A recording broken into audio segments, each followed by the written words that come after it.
Selamat pagi. Assalamualaikum warahmatullahi wabarakatuh. Salam sejahtera, Om Swastiastu, Namo Buddhaya, salam kebajikan. Apa kabar hari ini? Semoga sehat selalu ya. Oke, baik.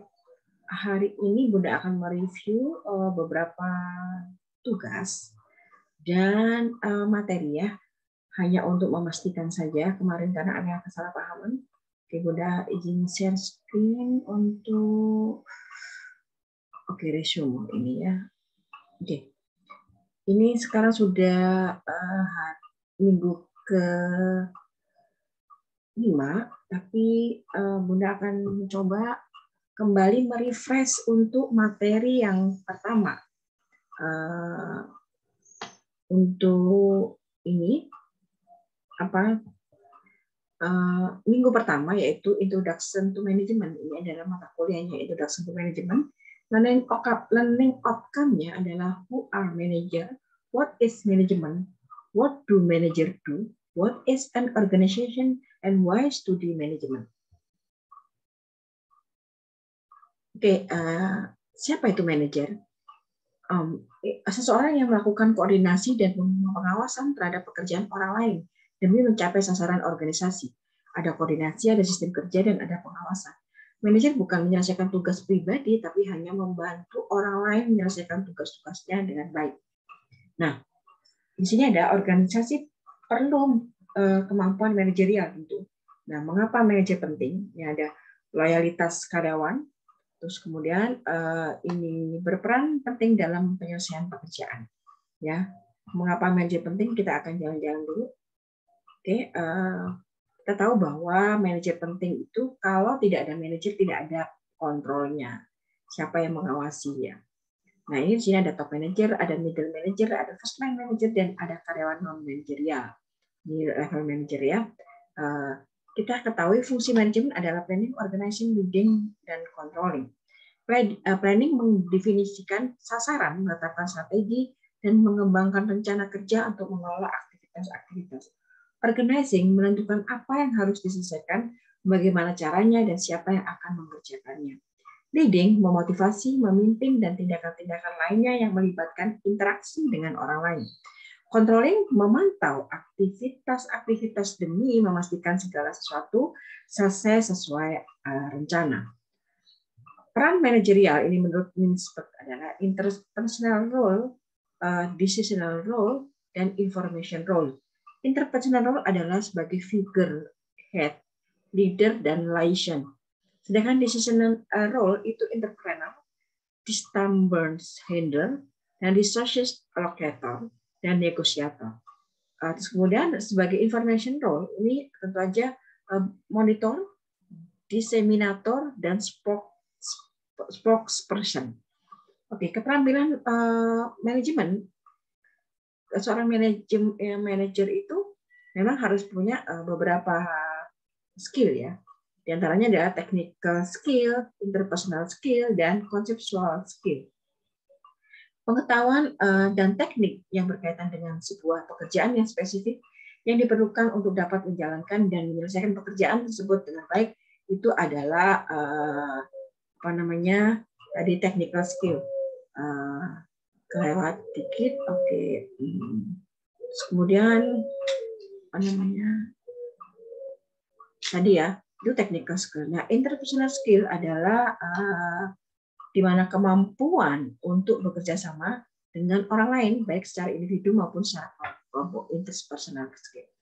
Conceptual skill, kemampuan berpikir dan memahami hal-hal yang bersifat abstrak dan kompleks. Oke, ini mengapa perlu mempelajari manajemen tadi ya? Kenapa perlu? Ini kita ketahui ada keterampilan manajemen tadi ya, di mana top manager itu banyak konsep, banyak kerjanya adalah banyak membuat konsep. Terus secara human-nya dan teknikalnya.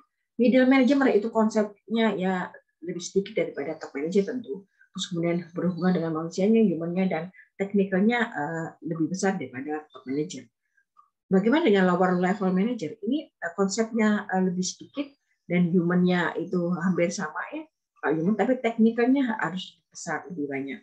Nah, Di sini kita ketahui bahwa adanya mengapa kita perlu mempelajari manajemen, ada organisasi itu ada small, medium, dan large. Ya. All size of organization. Ada all organization area, manufacturing, marketing, human resources, accounting, information system, extra. Nah, manajemen is needed in. Nah, ini manajemen diperlukan di suatu perusahaan, baik itu yang kecil, menengah, ataupun yang besar. Nah, ataupun itu type of organization, dari yang profit, non-profit pun itu perlu yang namanya manajemen. Nah, ini dari yang level, semua level, dari bottom sampai top ya, itu semua memerlukan manajemen, tentu saja. Oke, ini tugasnya untuk yang hari pertama, minggu pertama adalah membuat kelompok. Untuk kelompoknya itu ada 3 sampai 4 mahasiswa. Kemudian membuat outline dengan dengan action organisasi itu, apakah profit non profit tadi, apakah itu perusahaan, apakah itu OSIS boleh, apakah organisasi OSIS tadi ya organization ya, apakah yayasan, student council, komite, itu panitia boleh, atau UMKM, baik itu warteg, warkop, nggak masalah, supermarket boleh, pokoknya yang dekat di antara kalian yang dekat.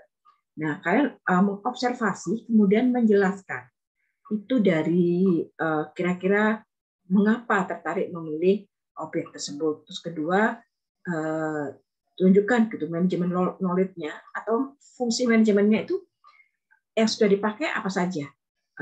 Planning, organizing, leading, and controlling. Itu seperti apa? Planningnya seperti apa? Misalnya membuat rencana apa tadi ya, itu diekspresikan. Gitu. Tidak hanya suatu teori, tapi diterapkan dalam objek yang diamati. Kemudian manager on the object ini ya. Nah, manajernya itu siapa? Diindikasikan, diilustrasikan. Kalau misalnya warkop tidak ada, diilustrasikan tuh sebagai warkopnya tuh pemiliknya tentu sebagai manajer, begitu ya. Jadi kalau organizing tadi kan berarti harus ada struktur organisasi. Ya siapa aja gitu. Kalau misalnya nggak ada warkop, nggak ada ya dibuatkan saja, diilustrasikan untuk latihan. Oke, kemudian ini adalah introduction to management. Ini tetap ya, kita masih di minggu yang kedua, manager as decision maker. Ini learning outcome-nya pertama adalah the decision making process. Kemudian manager making decision. Ketiga ada type of decision and decision making condition. 4 decision making style dan effective decision making into this work. Oke, ini adalah contohnya bagaimana, langsung saja contohnya bagaimana mengidentifikasikan suatu masalah. Ya, satu masalah, tapi satu aja. Nah, oke, ini adalah di sini manajer harus berhati-hati menentukan antara masalah dan gejala masalah. Masalah akan terlihat saat manajer menganggap hal itu penting. Ada tekanan dan tuntutan untuk menyelesaikan masalah. Manajer harus memiliki wewenang, informasi yang cukup, dan sumber daya yang cukup untuk dapat menyelesaikan masalah. Jadi di sini adalah Marshall's representative need new computer. Ini kita mengidentifikasi dulu. Oke. Kalau dia perlu komputer, berarti komputernya seperti apa? Memori dan penyimpanannya lebih besar mungkin ya. Display quality-nya, kualitas display-nya, baterainya, daya tahannya, terus kemudian beratnya, dan garansinya ya. Dan ini terus kemudian tadi di kriterianya ini dia membuat kriteria keputusan kan. Kriteria keputusan tadi dengan memori itu dikasih nilai di bobot. Bobot yang terpenting apa sih? Berarti harus memori yang tinggi, yang penting karena itu sales representatif. Nah, kemudian dikembangkan merek-merek apa saja ini dikembangkan. Ya, merek-merek ini, ada merek ini HP, ada Sony, ada Lenovo, ada Apple. Dari merek-merek itu terus kemudian baru dibuat tadi kan mengidentifikasi kan. Pertama adalah mengidentifikasi itu kriteria keputusan, terus kemudian biayanya. Oke. Oh, ini kan ada beberapa memang ada ya. Biaya, investasi yang harus dikeluarkan, resiko yang akan dihadapi, kemungkinan kegagalan, hasil yang diinginkan. Oke. Ini kriteria keputusan adalah faktor yang penting. Nah, ketika dalam mengalokasikan bobot pada kriteria, Nah, jika setiap kriteria memiliki prioritas yang berbeda, maka pengambil keputusannya harus memberi bobot agar dapat membuat keputusan yang tepat. Nah, ini di sini agak kemarin mahasiswa agak bingung di sininya ya. Biaya resiko hasil yang diinginkan di sini kriteria keputusannya. Oke, di sini terlihat bahwa mengembangkan alternatif. Di sini ada mengembangkan alternatif. Tadi beberapa alternatif dikembangkan, terus kemudian apa namanya? Ini membuat daftar alternatif yang dapat menyelesaikan masalah. Memberikan bobot kembali pada step sebelumnya, ya kan? Ini kan, nih. Oke, jadi pokoknya yang penting memorinya, baterainya enggak begitu penting, beratnya penting atau tidak. Nah ini. Terus kemudian ini kita setelah dikembangkan dari market dimasuki pembobotannya. Oke, terus kemudian step kelima adalah menganalisis alternatif, memberikan penilaian tentang kelemahan dan kekuatan pada setiap alternatif yang ada dalam daftar. Nah, penilaian alternatif berdasarkan kemampuan untuk menyelesaikan problem berdasarkan bobot kriteria yang telah disusun. Nah, ini yang tertinggi, kelemahan dan kekuatan tadi berdasarkan penting dan tidak penting ya. Terus kemudian ini memilih alternatif terbaik atau yang menghasilkan total tertinggi dari step 5 ya. Di sini tertinggi mana ini. Jadi ini mengimplementasikan alternatif atau memilih dan menerapkan. Tadi yang dipilih adalah seleksi yang dipilih adalah yang ke ini dia Inspiron ya. Inspiron kemudian nah di sini mengimplementasikan menerapkan alternatif yang dipilih ke dalam tindakan. Ya kan, terus menyampaikan keputusan yang telah diambil kepada mereka yang terpengaruh akan keputusan tersebut dan membuat mereka berkomitmen terhadap keputusan ini. Nah, setelah diputuskan berarti kinerjanya harus bagus dong, ya kan? Nah, setelah diimplementasikan ada evaluasi di sini. Nah, mengevaluasi efektivitas keputusan.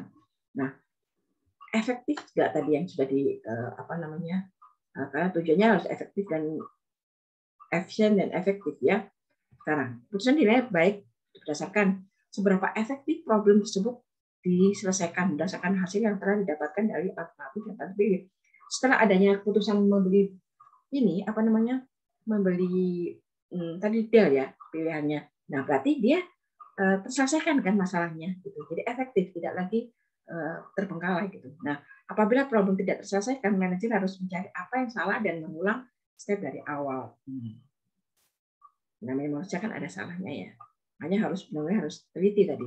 Nah, kondisi pengambilan keputusan kita ketahui bahwa ada certainty merupakan situasi yang ideal untuk membuat keputusan, di mana manajer dapat membuat keputusan yang akurat karena hasil dari setiap alternatif sudah diketahui. Karena pasti ya, adanya kepastian. Kalau masih mungkin tidak. Tapi situasi yang lebih umum dalam pengambilan keputusan, kondisi diambil di mana pengambil keputusan dapat mengestimasi kemungkinan hasil yang pasti. Resikonya pasti kan ada ya kalau semua ada resikonya, tapi kita cari yang risiko meminimalkan resiko bagaimana. Uncertainty, situasi di mana membuat keputusan tidak mempunyai kepastian maupun estimasi probabilitas yang masuk akal. Dan kondisi ini pilihan alternatif keputusan dipengaruhi oleh terbatasnya informasi yang tersedia dan orientasi psikologis dari pengambilan keputusan. Nah, ini yang uncertainty ya. Situasi yang kalau saat ini kan hal-hal yang pandemi ini uncertainty juga masuk. Oke, ini ada yang kedua. Sekarang tugas yang kedua adalah itu melanjutkan tadi ini membuat tabel, identifikasi problem tadi ya, identifikasi kriteria, allocation of weight of the criteria, development of alternative, analysis of alternative, selection of an alternative, dan hanya sampai implementasi saja. Evaluasinya tidak begitu. Oke, sekarang adalah minggu ketiga. Ini organizational culture and environment constraints. Ini learning outcome-nya adalah the manager omnipotent or symbolic. The organization culture, current organizational culture issues facing manager and the environment ini lanjutan. Oke, ini kita ketahui bahwa the manager omnipotent or symbolic. Perspektif omnipotent, para manajer bertanggung jawab terhadap keberhasilan atau kegagalan organisasi. Ketika laba meningkat, manajer mendapat penghargaan. Ketika laba menurun, manajer dapat dipecat. Kasihan. Nah, harus ada yang memikul tanggung jawab ketika semua organisasi memperlihatkan kinerja buruk. Nah, kita ketahui ada lingkungan eksternal, faktor-faktor dan kekuatan yang berada di luar organisasi ya, tetapi mempengaruhi kinerja organisasi. Ada lingkungan ekonomi ya secara global, ketimpangan ekonomi. Ini kalau misalnya ini ekonomi pandemi ini pengaruh juga ya secara global kan ekonomi global.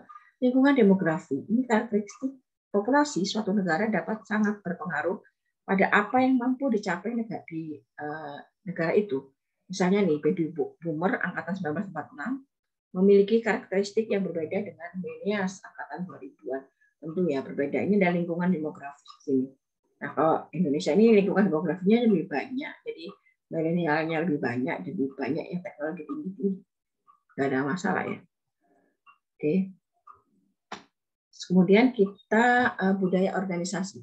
Nilai-nilai atau prinsip tradisi dan cara bekerja yang dianut bersama oleh para anggota organisasi dan mempengaruhi cara mereka bertindak serta membedakan dengan organisasi lainnya. Budaya organisasi adalah sebuah persepsi. Budaya organisasi bersifat deskriptif. Budaya organisasi adalah aspek yang dianut secara bersama. Ya, oke. Budaya kuat versi budaya lemah. Ini di mana mengapa penting bagi organisasi untuk memiliki budaya yang kuat. Budaya kuat itu ketika semua apa yang dikatakan manajer, pimpinan, semua ngikutin. Ada support gitu, ada dukungan dari ini. Nah, di sini ada kesetiaan. Karyawan yang mengetahui apa yang dikerjakan. Ini budaya yang kuat. Gitu. Kelemahan budaya organisasi menghambat karyawan untuk mencoba-coba cara baru. Ini. Jadi budayanya kurang kuat, jadi mau mencoba-coba terus jadi gimana ya gitu kan. Nih, ada elemennya apa? Strong culture. The value widely shared. Member know what is important. Most employee can feel stories about company history or heroes. Employee strongly identify with culture. Strong link between shared value and behavior. Element of weak culture ini ketika budaya lemah ya. Value shared by a few, usually top management. Member not very clear about what is important. Ini karena nggak ngerti dia, karena nggak ngerti dia penting apa tidak. Akhirnya itu budayanya nggak kuat. Employee post little knowledge of company history. Employee have little identification with culture. So strongly identification in little identification. Little connection between share, value, and behavior. Oke. Perilakunya ya. Little connection between share value and nilainya dan perilakunya. Ini ketika rendah. Strong linkage ini ketika dia di budaya yang kuat. Lahir dan berkembangnya budaya organisasi dari mana sebenarnya? Falsafah para pendiri organisasi, yang filosofinya dari pendiri organisasi, kemudian kriteria seleksi karyawannya. Terus kemudian di sini manajemen puncak ini adalah apakah dia ini pertama kali filosofi itu pasti diserahkan manajemen puncak ya, semuanya disosialisasikan dan itu akhirnya itu yang menjadikan budaya organisasi. Nah ini bagaimana karyawan mempelajari budaya.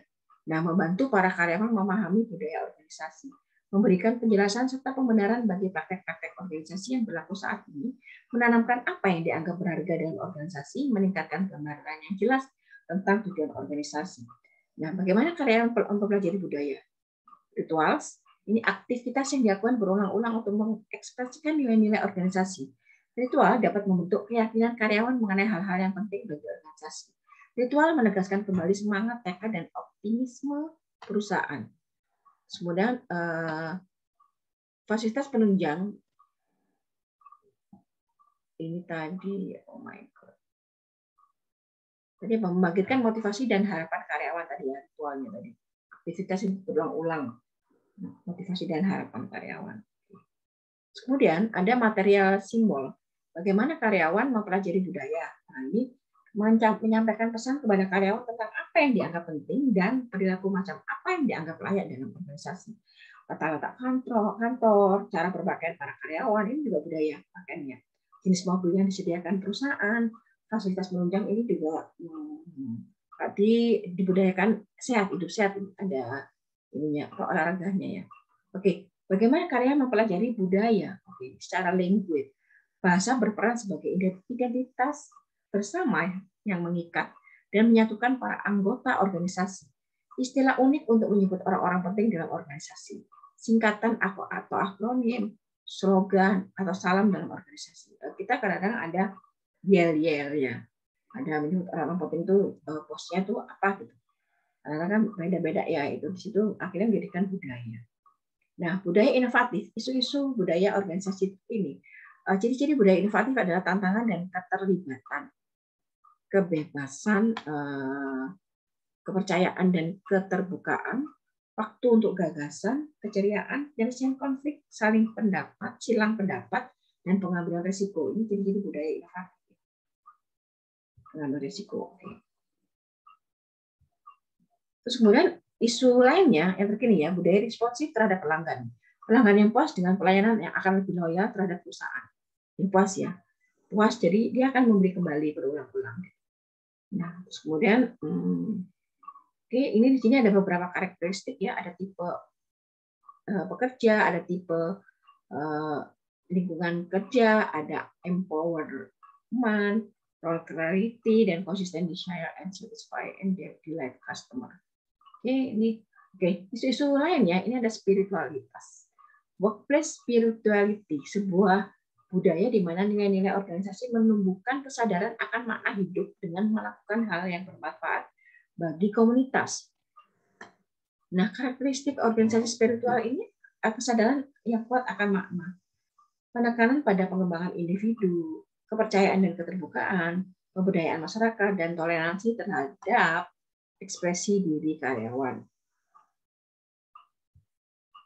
Oke, ini yang ketiga tadi tugasnya adalah kembali melanjutkan ini step 3, melanjutkan bahwa membuat table ini consulting organizational culture, comparing the offshore organization to its competitor. Itu nanti di ini harus ide ya. Oke, ini founding filosofinya apa? Kemudian dia high dan low-nya apa? Attention to detail ini nggak ada attention to detail, ada outcome orientation, ada people orientation, ada team orientation, ada stability ya, stabilitas ya. Terus kemudian yang terakhir apa itu? Lihat itu high atau low. Bagaimana cara membuat keputusannya. Oke, terus kemudian ini adalah yang keempat, managing in a global environment, di mana learning outcome-nya, what your global perspective, understanding the global environment, doing business globally, and the global marketplace. Perspektif global ini pandangan etnosentris, keyakinan parokialisme bahwa praktek kerja terbaik adalah yang dimiliki oleh home country, negara tempat kantor utama perusahaan berada. Manajer menganggap orang-orang di negara lain tidak memiliki kemampuan, keahlian, pengetahuan, dan pengalaman yang dibutuhkan untuk membuat keputusan bisnis terbaik, seperti yang dimiliki home country. Manajer tidak dapat mempercayakan keputusan penting kepada karyawan dari negara lain. Ini adalah pandangan etnosentris. Parokialisme tadi melihat dunia hanya dalam perspektifnya sendiri. Tidak menyadari bahwa orang lain memiliki cara berbeda dalam berkehidupan dan bekerja. Menganggap yang ada pada kami lebih baik dari yang ada pada mereka. Ini parokialisme. Perspektif global berikutnya adalah pandangan polisentris, pandangan geosentris. Pandangan geosentris, pandangan berorientasi dunia yang berfokus untuk menggunakan sistem dan orang terbaik dari seluruh dunia untuk perusahaan. Para manajer mencari sistem orang terbaik dari seluruh dunia tanpa memandang asal negaranya. Pandangan geosentris menuntut dihapuskannya pandangan parokialisme dan mengembangkan pemahaman mengenai perbedaan budaya antar negara. Bagaimana dengan pandangan polisentris? Memandang bahwa karyawan di negara tuan rumah atau host country negara lain tempat menjalankan bisnis, mengetahui pendekatan dan sistem kerja terbaik untuk menjalankan bisnis di negara tersebut. menganggap bahwa semua operasi bisnis luar negeri bersifat berbeda dan sulit dipahami, memberikan kewenangan pada karyawan host country untuk menentukan cara terbaik agar perusahaan dapat beroperasi.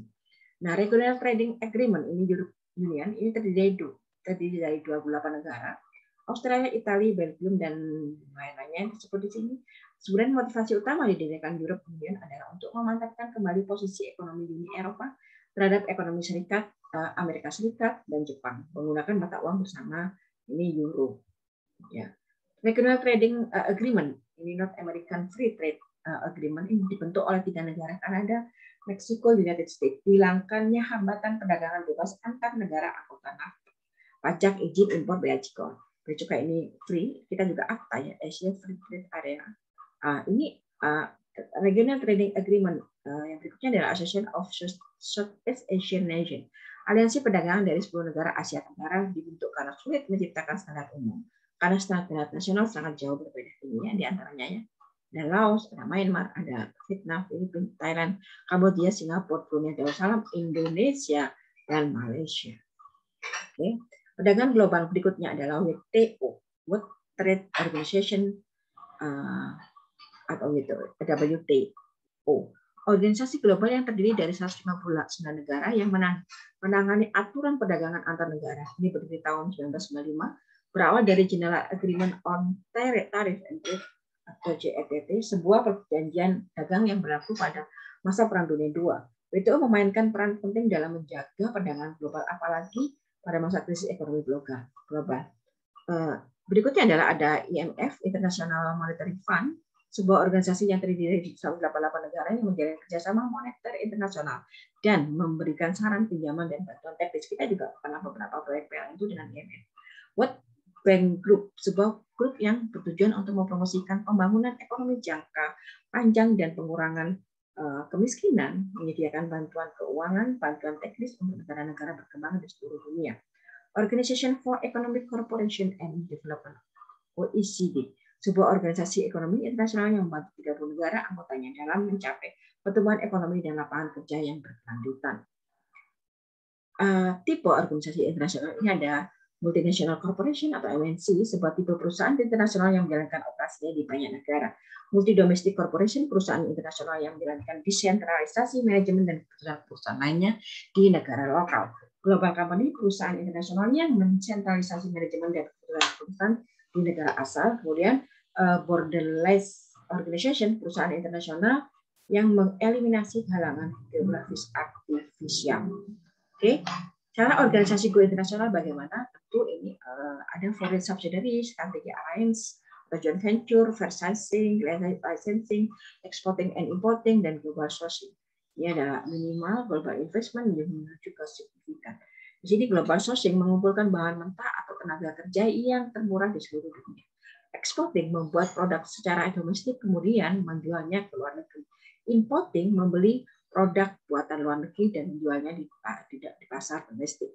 Licensing, sebuah organisasi yang memberikan hak membuat atau menjual produknya kepada organisasi lain dengan memakai teknologi atau spesifikasi produk tersebut. Franchising, organisasi yang memberikan hak dan dalam memakai nama dan metode operasinya kepada organisasi lain. Strategic alliance, rekanan antara organisasi lokal dengan luar negeri untuk berbagi sumber daya dan pengetahuan untuk mengembangkan produk baru atau membangun fasilitas-fasilitas produksi. Joint venture, para rekan membentuk organisasi baru yang terpisah dan independen untuk tujuan bisnis tertentu. Foreign subsidiary, investasi langsung di luar negeri dengan mendirikan kantor tersendiri dan independen. Oke, lingkungan politik dan hukum, mengelola lingkungan global selanjutnya, kestabilan peraturan dan sistem politik. Ini prosedur hukum yang diterapkan dipatuhi. Pemilihan umum diadakan dengan adil dan jujur. Perbedaan hukum di berbagai negara, dampak pada aktivitas bisnis, dampak pada sistem pengiriman produk dan jasa. Mengelola lingkungan global selanjutnya dari sistem ekonomi free market ekonomi, sistem ekonomi di mana kebanyakan sumber daya dimiliki dan diberdayakan oleh sektor swasta. Plain ekonomi, sistem ekonomi di mana keputusan-keputusan ditetapkan oleh pemerintah pusat. Kemudian faktor ekonomi lain yang mempengaruhi keputusan manajer adalah tentu nilai tukar mata uang, inflasi, kebijakan pajak. Karena beda negara beda mata uang dan aturan pajaknya juga berbeda. Oke, ini lingkungan berikutnya adalah lingkungan budaya. Budaya nasional meliputi nilai dan sikap dari warga negara tertentu yang membentuk perilaku dan keyakinan mereka mengenai hal-hal yang sangat penting bagi mereka. Budaya nasional dapat lebih berpengaruh terhadap organisasi dibandingkan dengan budaya organisasi. Oke, manajemen global saat ini adalah tantangannya keterbukaan terkait dengan globalisasi mendatangkan resiko terhadap negara. Perbedaan budaya yang sangat signifikan menjadikan praktek manajerial sangat rumit. Dibutuhkan penyesuaian pendekatan yang lebih tinggi para leader perusahaan. Tim dalam organisasi lintas budaya lebih rawan konflik akibat perbedaan metode kerja, tingkat gaji, dan bahasa. Oke, selanjutnya manajer membutuhkan kecerdasan budaya, cultural intelligence, yaitu kewaspadaan budaya dan kemampuan sensitivitas terhadap budaya lainnya. Manajer juga membutuhkan global mindset, yaitu suatu cara berpikir yang memungkinkan pemimpin menjadi efektif di dalam lingkungan lintas budaya. Seperti ini, komponennya adalah intellectual capital, psychological capital, dan social capital. Intellectual knowledge of international business and the capacity to understand how business work at global scale, skala globalnya. Psychological capital open to new idea and experience. Social capital ability to form connection and build lasting relationship with people who are different from you. Oke, ini tugasnya untuk yang keempat. Ini yang kelima ya. Oh, ini yang keempat, baru keempat tadi ya. Oke, continuation of the challenge.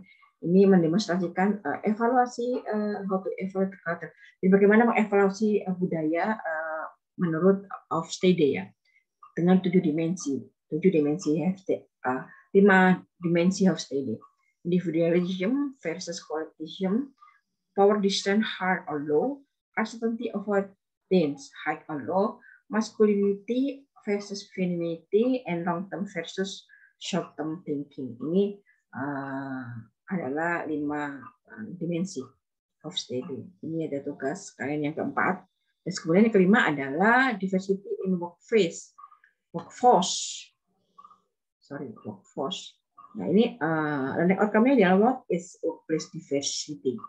Why is managing workforce diversity so important? The changing workplace, type of workplace diversity, challenge in managing diversity, the legal aspect of workplace diversity. Ini adalah keberagaman dari keragaman di tempat kerja, dari ras, suku, agama, pendidikan, ya, sosialnya. Itu ada beberapa ini, itu sudah ada di YouTube yang sebelumnya. Ini hanya mengingatkan bahwa untuk tugas yang kelima itu kalian cukup by taking turn in group, ration your group assignment based on the object observed in task 1 until 4. The PPT format is consistent with set template. Nanti akan dibuat di set template-nya. Kalian harus mempresentasikan secara grup objek yang telah diobservasi, yang diamati dengan tadi beberapa dengan beberapa tugas ya, tugas 1 sampai 4 ya. Tugas 1 itu fungsi manajemennya, terus kemudian organize-nya di mana. Terus manajernya yang bertindak manajer itu siapa? Diilustrasikan saja. Terus yang kedua itu nanti membuat identifikasi masalah. Itu karena manajer as decision maker. Buat identifikasi masalah itu membuat decision kriteria, kemudian mengembangkan keputusan itu, terus memberikan bobot, terus kemudian total, penyeleksi total yang terbesar itu adalah pilihannya, dan mengimplementasikan, dan kemudian ada mengevaluasi. Tapi untuk tugas hanya sampai mengimplementasi saja. Kemudian membuat filosofi atau filosofi suatu perusahaan, suatu organisasi itu filosofi ini perusahaan tersebut. Kalau tidak, cek dari visinya aja, itu bisa masuk jadi filosofi. Semuanya dicek nanti secara culture-nya, dari budayanya itu kuat atau tidak. Jadi kalau kuat berarti dia akan menganut budayanya siapa, kalau lemah budayanya siapa. Dari attention to detail-nya, dari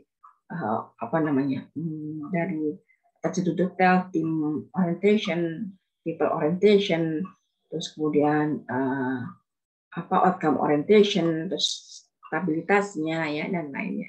Kemudian baru Hofstede. Hofstede itu dia apakah dia penganut maskulin, femininity gitu ya. Kalau maskulin itu berarti dia seperti laki-laki yang tegas. Kalau feminin itu lebih menurut. Gitu. Nanti kalian yang akan mengilustrasikan kira-kira perusahaan yang kalian amati dibedakan dengan compare dengan pesaingnya. Pesaingnya yang dekat aja, yang sejenis tentu saja. Yang dekat di sekitar situ dan yang sejenis tentu saja kalau pesaing. Kalau pesaing kalau dengan beda produksi ya tentu saja berbeda pula ya. Jadi begitu. Dan tugas yang kelima adalah kalian mempresentasikan tugasnya. Tugas-tugasnya itu secara kelompok bergantian. Jadi kalau ada 3, ada 4 ya secara bergantian berkelompok. Misalnya contohnya pembukaan siapa, yang tengah-tengah siapa, terus penutupan siapa. Ada 3. Kalau ada 3, kalau ada 4 ya berarti dibagi aja adil. Jadi nanti ada juga ada question and answer. Ada teman kalian sendiri yang ini yang bertanya, terus kalian harus menjawab. Jadi gini, kelompok 1 presentasi, yang bertanya kelompok 2. Selanjutnya kelompok 2 yang presentasi, yang bertanya kelompok 3. Kelompok 3 bertanya kelompok 4. Kelompok 3 presentasi, kelompok 4 bertanya. Kelompok 4 berpresentasi, kelompok 5 bertanya. Nanti begitu ketika kelompok 5 presentasi ya kelompok 1 balik lagi bertanya. Begitu.